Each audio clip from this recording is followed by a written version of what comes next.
Hi there. For those of you who could not make it to Adult Bible Study on Ruth chapter 1, this video hopefully should catch you up to speed on what you may have missed. Of course, the best way to catch up is just to read Ruth chapter 1. In fact, my advice to you, if you really want to understand Ruth chapter 1, is to read Ruth chapters 1 through 4 in one sitting, or if that's not possible, in two sittings. Then, it's really not that big of a story, and if you do that, you'll have a much better idea of the whole story and how the things in chapter 1 play out throughout the rest of the book. So that's my advice to you, is just to read Ruth 1 through 4. Just want to talk about a few introductory matters I got from some of my study Bibles. The author is unknown. We know from the first verse that it was written during the time, or it was the events of the story take place during the time of the judges. I'm not sure when it was written. My study Bible says around 1000 BC, likely written during David's reign. King David is mentioned at the end of the book, so of course it was likely written after David's time. Places, it takes place mainly in Bethlehem in Judah. That's the hometown of David, and of course it's where Jesus came to be born as well. But also Moab is a key place as well. The purpose of the book is interesting. I read a few different people's ideas as to what the purpose is. The Lutheran Study Bible says the purpose is to show that the Lord demonstrates his faithfulness by providing for Ruth's family a redeemer who secures their heritage among God's people. Certainly we see God's faithfulness and loyalty in taking care of Naomi and her family, and ultimately setting up the king, the family of the King David. ESV Study Bible focuses more on that royal lineage. It says the story itself takes place in the time of the judges, before a king was in place to reign over a united kingdom. This book explains the providential ancestry of David, who would become such a king. And so, King David is our greatest king, and so, a book like Ruth gives a great story about some of David's ancestors. What else? I'm going to skip some of these other things, and we'll just get into the book. I'll read verses 1 through 5. In the days when the judges ruled, there was a famine in the land, and a man of Bethlehem in Judah went to sojourn in the country of Moab, he and his wife and his 2 sons.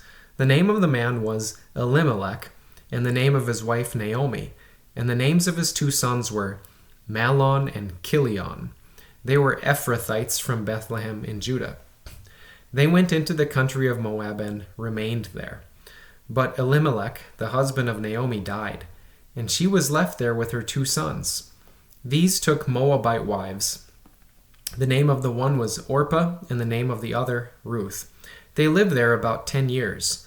Both Mahlon and Chilion died, so that the woman was left without her 2 sons and her husband. And so there in the first 5 verses, we have the main problems of the story summed up.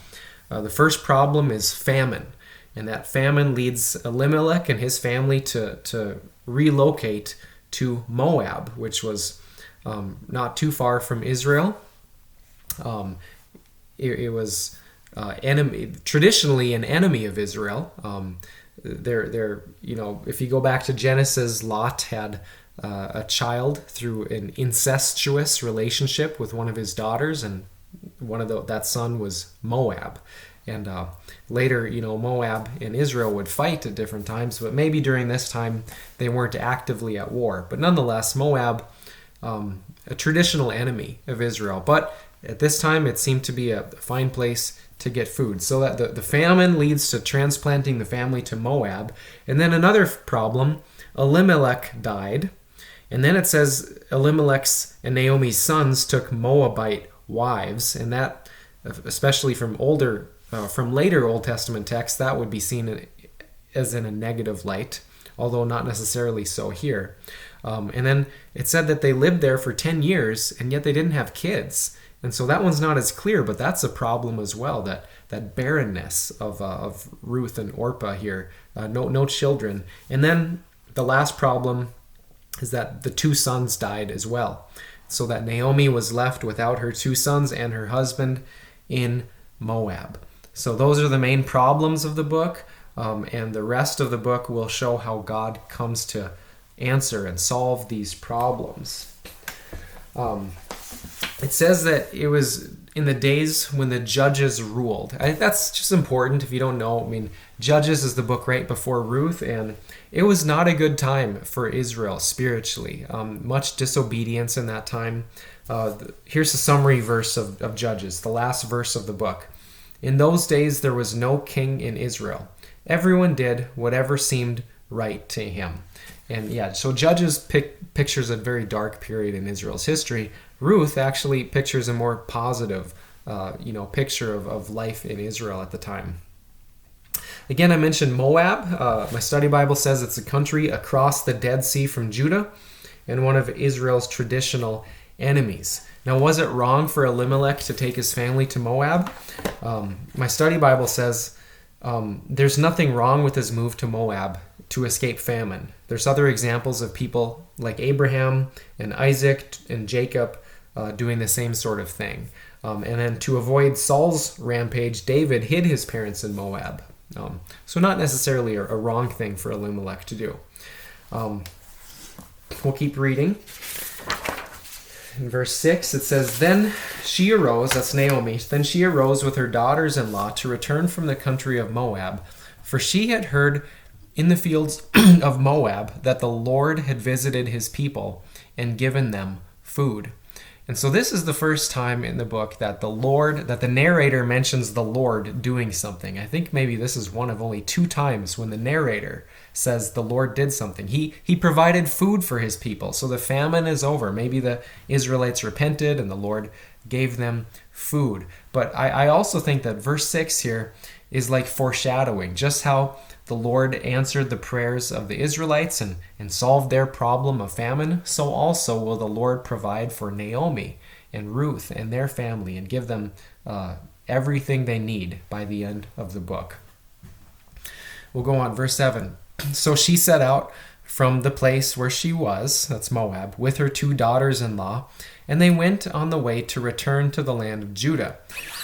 But Naomi said to her 2 daughters-in-law, Go, return each of you to your mother's house. May the Lord deal kindly with you, as you have dealt with the dead and with me. The Lord grant that you may find rest, each of you, in the house of her husband. Then she kissed them, and they lifted up their voices and wept. And so here we see that Naomi is concerned for her 2 daughters-in-law. She thinks the prospects for them will be better in their homeland than if they came with her back to Israel. Maybe they'd be viewed negatively because they're Moabite women and they're widows. Naomi thinks it would be virtually impossible for them to get married. She thinks if they went back to their mother's house, they might still be in their 20s. They could still hopefully get married and find security and a good life that way. And also, we also see the kind of witness Naomi has in that she says, May the Lord deal kindly with you. She's entrusting them to Yahweh's care. Deal kindly with you is a translation of the Hebrew word chesed, which speaks of God's covenant love, his faithful, steadfast love for his people. Naomi wants to entrust her daughters-in-law to the Lord, knowing that she can't help them, but the Lord certainly can. It's interesting to see as the book plays out how the Lord ultimately does provide for them, just not in the way Naomi thinks. We'll go on. And they said to her, in verse 10, No, we will return with you to your people. But Naomi said, Turn back, my daughters. Why will you go with me? Have I yet sons in my womb that they may become your husbands? Turn back, my daughters. Go your way, for I am too old to have a husband. If I should say I have hope, even if I should have a husband this night and should bear sons, would you therefore wait till they were grown? Would you therefore refrain from marrying? No, my daughters, for it is exceedingly bitter to me for your sake that the hand of the Lord has gone out against me. So there's Naomi just insisting. They said, no, we're going to go back to Judah with you. But Naomi insists that they do not come with her. And she just, what she says is really weird, isn't it? Like, how The only way Naomi thinks they could get husbands and therefore be okay in her eyes is if she has a son and if they wait. This harkens back to a practice called levirate marriage in the Old Testament, where if a woman becomes a widow, her husband dies, it was the duty of that dead husband's brother then to marry the widow and to produce and to have a child with her, and then that child would then be the technical or legal offspring of the dead husband to produce an heir or something like that. But here Naomi's just hearkening back to that custom, and she thinks that's the only way they could get married. Again, maybe because Naomi thinks that these women are Moabites and they're widows, and it's very unlikely that anyone in Israel would want to marry them. She said it's exceedingly bitter, for me, and I don't want you to be encumbered by that bitterness.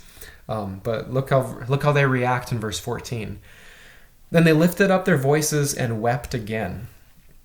And Orpah kissed her mother-in-law, but Ruth clung to her. And so that's the way the two daughters-in-law respond. I read Orpah kissed her mother-in-law goodbye, but Ruth clung to her.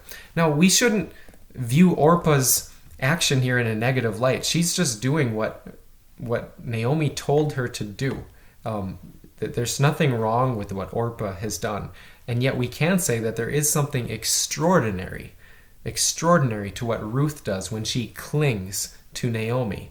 The verb cling there is the same as in Genesis 2:24, where it says, a man shall leave his mother and father and cling to his wife, or hold fast to his wife. Not saying that, she wants to marry her mother-in-law, but just showing the level of devotion that Ruth has to Naomi. She really wants to even suffer and endure whatever bitterness Naomi thinks might be coming her way in Israel.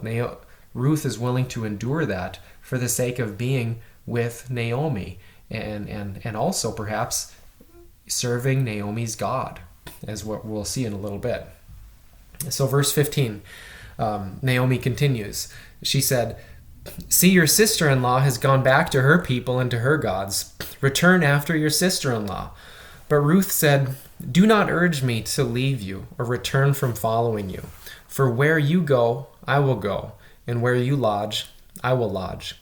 Your people shall be my people, and your God, my God. Where you die, I will die, and there will I be buried. May the Lord do so to me, and more also, if anything but death parts me from you." And when Naomi saw that she was determined to go with her, she said no more. This is the most famous passage. If there's any memory verse, this is probably it right here, what Ruth says to Naomi. It's quoted at some weddings, right? Although when it's quoted at a wedding, they won't begin with what Ruth says. Because the first thing she says is, "Do not urge me to leave you or return from following you." They begin with, "For where you go, I will go. And where you lodge, I will lodge." And what was pointed out to me in my reading was that we should notice the progression of commitment. Like each phrase, each thing Ruth says to Naomi carries with it like a next level of commitment.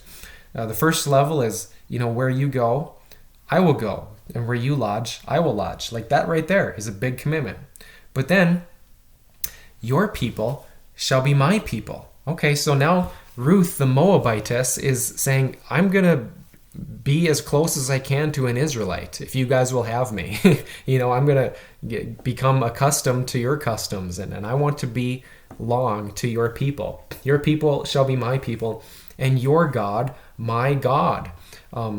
By this time, Ruth already knows about Yahweh, the God of Abraham, the God who created all things and who redeemed his people out of slavery in Egypt and brought them into the promised land. She's heard this from her husband and from Naomi, and she wants this God to be her God, her only God. She doesn't want to go back to the Moabite gods like Chemosh or others that they may have had. She wants to serve Yahweh, and she wants to turn away from those false gods and worship Yahweh alone. Your God shall be my God. This is a really big deal. This is a conversion.